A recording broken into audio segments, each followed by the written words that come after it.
Hola chicos, ahora vamos a hablar un poco sobre el método de Saint-Lagueux. Así como teníamos el método de D'Hondt para obtener la distribución, una distribución que era la misma que la distribución de Jefferson, el método de Saint-Lagueux nos da la misma distribución que el método de Webster. Veamos un ejemplo de cómo hacer el método de Saint-Lagueux. Vamos a hacer lo mismo que hacíamos en la tabla de D'Hondt, pero en esta ocasión los números que vamos a poner en la columna de asignados van a ser los números impares, 1, 3, 5, 7 y así consecutivamente. ¿Sí? Vamos a poner en el renglón del 1 la población de cada uno de los estados y luego vamos a dividir esa población entre estos números en cada una de las columnas. Y entonces tendríamos algo así. ¿Sí? Aquí ya aparece la población dividida por esos números. Y nuevamente, como en el método de D'Hondt, vamos a ir asignando al que tenga mayor prioridad. En este caso sería 1, 2, 3, 4,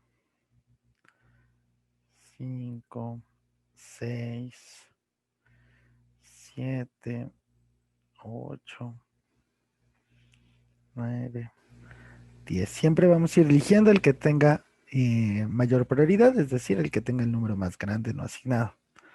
¿Sí? Y así vamos a ir hasta que asignemos los 30 elementos y obtendríamos algo así. Esta sería la asignación. Como pueden notar, es un poco distinta a la que se obtenía en el método de D'Hondt.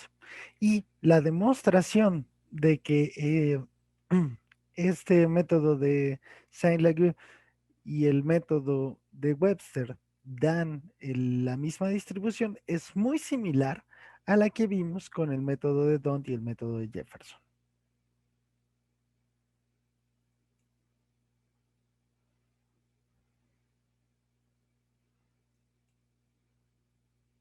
Y bueno, como pueden ver, es bastante sencillo llevar a cabo el método de Saint-Lagueux. Y hay algunos países que ocupan este método para repartir sus lugares en el Parlamento, como Alemania, Noruega, Suecia, Dinamarca, Ecuador, Nueva Zelanda, entre otros. Bueno, veamos un poco sobre cómo programar estos métodos, como el de Saint-Lagueux y el de D'Hondt. Eh, la manera de programarlos es bastante sencillo. Partamos primero con el de D'Hondt. Lo que vamos a hacer es una función que recibe la población y el tamaño. Y nos va a regresar la asignación que hace el método de D'Hondt, que es exactamente la misma que la que hace el método de Jefferson.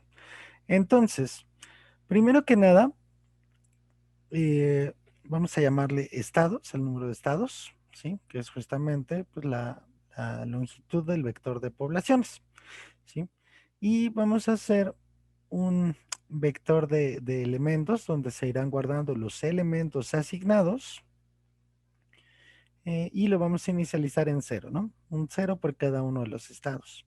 Entonces, fíjense, mientras la suma de todas las entradas del vector de elementos sea menor que el tamaño, esto quiere decir, mientras que falten elementos por asignar de la distribución, lo que vamos a hacer es, vamos a calcular las prioridades. Las prioridades están dadas por la población de cada estado entre el número de elementos que ya tiene asignados ese estado más uno, ¿sí? Eso en la tabla de D'Hondt sería equivalente a dividir por el número que está en la columna de la izquierda, ¿sí? En la tabla de D'Hondt es 1, 2, 3, así.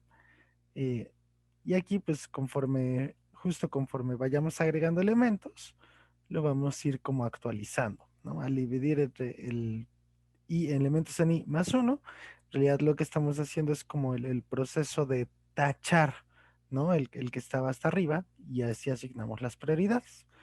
Después, lo que vamos a encontrar es el máximo de esas prioridades, por eso este código que dice max prioridades, y luego el índice en el cual se encuentra ese máximo, y lo vamos a guardar en la variable índice, ¿sí? Y luego lo que vamos a hacer es elementos en índice, le vamos a sumar 1, ¿sí? Eso quiere decir que a ese estado, el estado que está en ese índice, que corresponde a ese índice, le vamos a agregar un elemento, ¿sí? Y esto lo va a hacer mientras que no se hayan agregado todos los elementos. Entonces, cuando acabe este while, nos vamos a pedirle que nos regrese los elementos. Entonces, si le damos este conjunto de poblaciones y 30 elementos, nos va a regresar esta asignación. Como pueden ver, suma 30 y todo normal. Y podemos modificar esta misma idea para obtener la asignación en la distribución de San Lagu. Lo único que cambiaba con respecto a la de Dont era la columna de la izquierda, si recuerdan. Entonces, la idea, esa columna de la izquierda en el método de Dont estaba expresada de esta manera, ¿sí? Aquí vamos 1, 2, 3, 4, 5, según el número de elementos que llevara. Pero ahora lo que queremos es, pues, que vaya de 2 en 2, ¿no? 1, 3, 5, 7, 9. Que vaya sobre los impares, entonces nada más hacemos 2 por el número de elementos. Y todo el resto del código es esencialmente lo mismo, ¿no? Nada más cambia el nombre de la función, ¿sí? Y con eso ya tendríamos